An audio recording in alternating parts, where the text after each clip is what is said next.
हाँ, तो इंडियन का स्क्वाड देखोगे आप क्या बोला है यहाँ पे, वरुण है, अशोक, यश और मयंक। यार तो बॉलर्स तो आपके पास बहुत ही कम है। मैं तो देख रहा हूँ कि आपके captain Shreyas Iyer, vice captain Tilak, batter allrounders आप ज्यादा लेके। ऑलराउंडर्स में कौन कौन लेके गए, शिवान शेरगे और कौन है, मुझे एक प्रिंस यादव दिख रहा है। तो प्रिंस यादव को आप खिला सकते हो एज अ, मुझे लगता है कि एज अ बॉलर एक वो ऑप्शन हो सकता है। प्रिंस यादव भी शायद मुझे लग रहा है खेलेगा, आई थिंक सो।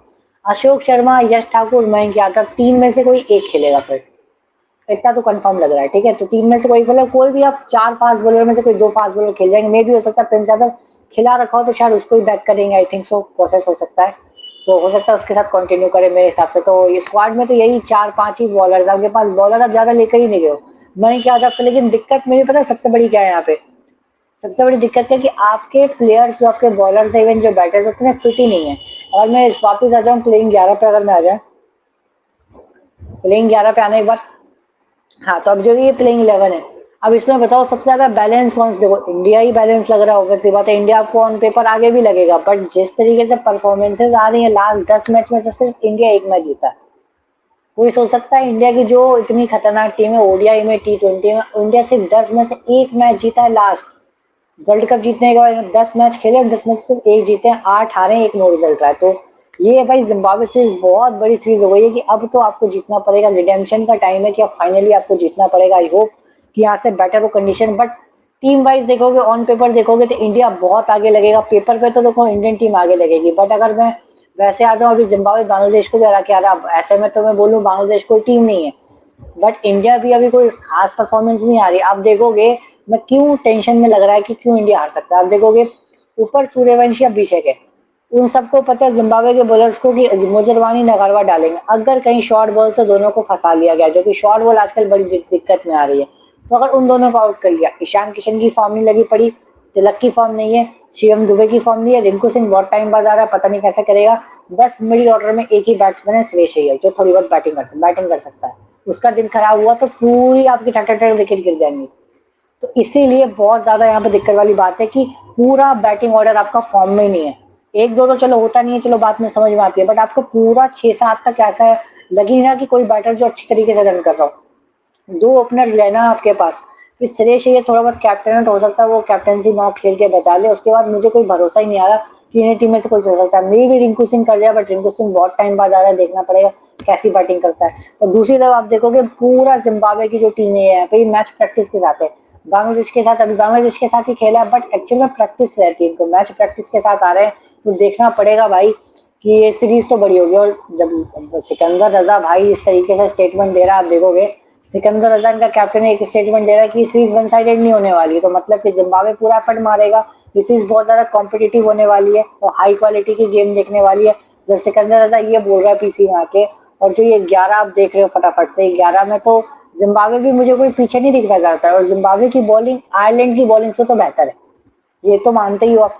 और अभी जो हमारी टीम है इंग्लैंड कंडीशन में गई है, आयरलैंड कंडीशन में गई है, दोनों में हम हारे आ रहे हैं बुरी तरीके से। लेट्स सी यार, देखते हैं यहाँ पर कि क्या होता है, बट मुझे तो बहुत ही कम चांस लग रहा है कि जीतोगे यार। बट एक पॉजिटिव साइन है इसके अंदर, एक पॉजिटिव साइन है कि एज अ कोच आप देखोगे वीवीएस लक्ष्मण जा रहा है आपकी बार। तो ये हो सकता है आपके लिए कि टीम एनर्जी, क्या पता टीम में कॉन्फिडेंस डाल दे वीवीएस लक्ष्मण, कुछ मैनेजमेंट को ठीक रखे।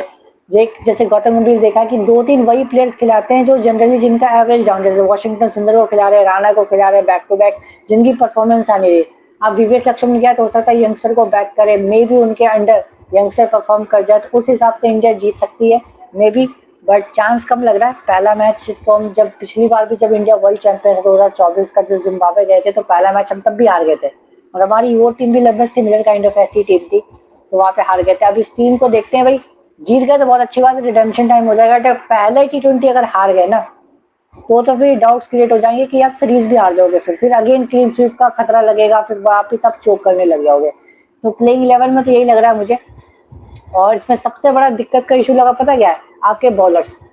आपके बॉलर्स मुझे सबसे ज्यादा दिक्कत लग रही है, क्योंकि इंजरी प्रोन प्लेयर्स लग रहे हैं। हमारा एनसीए जो होता है सबसे ज्यादा यहाँ पे आप देखोगे वो खराब काम कर रहा है आज की डेट में। इतने प्लेयर्स हमारे इंजर्ड हो रहे हैं, बट एनसीए अभी भी ठीक से काम नहीं कर रहा। शुभमन गिल क्रैम्प आता है वो बाहर चला जाता है, रोहित शर्मा का क्रैम्प आता, चलो उनकी बात तो समझ आती है कि उनकी एज हो गई है, वो इतनी लंबी पारी कभी कभार आ जाता है क्रैम्प, बात समझ में। बट वॉशिंगटन सुंदर का क्या, हर्षित राणा का क्या, वरुण चक्रवर्ती का अभी आए अभी इंजर्ड हो गए। इतने प्लेयर्स इंजर्ड हो रखे हैं यार कि आप सोच नहीं सकते, लिमिट होती है किसी चीज की भाई। बुमराह सोचो 50 दिन के रेस्ट के बाद है 2 मैच अगेन इंजर्ड। तो इतने प्लेयर्स हमारे इंजर्ड हो रहे हैं कि आप सोच नहीं सकते, बहुत ज्यादा प्लेयर्स इंजर्ड है हमारे। तो अगर आप बैटर्स देखोगे हमारे स्क्वाड में अभिषेक है, शिवम दुबे, हर्ष दुबे, प्रिंस यादव ऑलराउंडर सही है, बैट्समैन भी ऑलराउंडर्स भी हैं। रिंकू सिंह भी है, शिवान शेड़गे भी है, वैभव सूर्यवंशी भी है। तो ये तो बैट्सर और ऑलराउंडर्स है बस कुछ कुछ। विकेट कीपिंग में आप दो ऑप्शन लेके गए हो, ईशान और प्रभसिमरन सिंह है। ईशान खेलेगा आपका फर्स्ट चॉइस ओपनर, तो वही फर्स्ट चॉइस विकेट कीपर तो यही होने वाला है। अच्छा बॉलर्स में आप क्या लेके गए, वरुण एक स्पिनर। और फास्ट बॉलिंग में आप 4 फास्ट बॉलर आपके पास, एक प्रिंस यादव है, अशोक शर्मा है, यश ठाकुर है, मयंक यादव।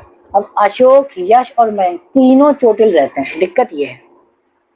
तीनों में से अगर तीनों इंजर्ड हो गए तब चौथा फास्ट बॉलर लेकर जाओगे किसके साथ, प्रिंस यादव के साथ बॉल कौन डालेगा। ये अच्छी बात है कि 3 मैच ही है सिर्फ आपके पास, तो ज्यादा इंजरी का कोई दिक्कत पड़ेगा नहीं। बट यार आपके बॉलर्स में जितने भी हैं सारे इंजर्ड की कंसर्न में रहते हैं। मयंक यादव कितने टाइम बाद खेल रहा है मुझे तो याद देखना पड़ेगा भाई, कितने टाइम बाद खेल रहा है वो। उसका भी इंजरी का मुझे इशू देखना पड़ेगा कि इंजरी का उसका दिक्कत रहता है, तो वो देखना है कि कैसा परफॉर्म करेगा। वहां पे कहीं हम ना फंस जाओ तो एक बड़ा वो हेडेक है आपके लिए।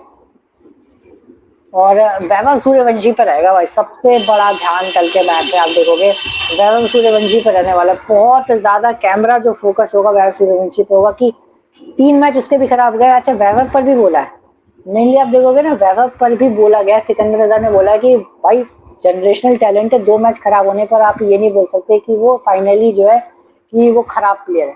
2-3 मैच के बाद वो जनरेशन टैलेंट है, परफॉर्म करेगा। तो सिकंदर रजा ने वैभव सूर्यवंशी को प्रेज भी किया, तो अच्छा लगा। बट उसको ही सबसे बड़ा आप देखोगे राउंड पॉइंट रहेगा कि 3 मैच खराब गए।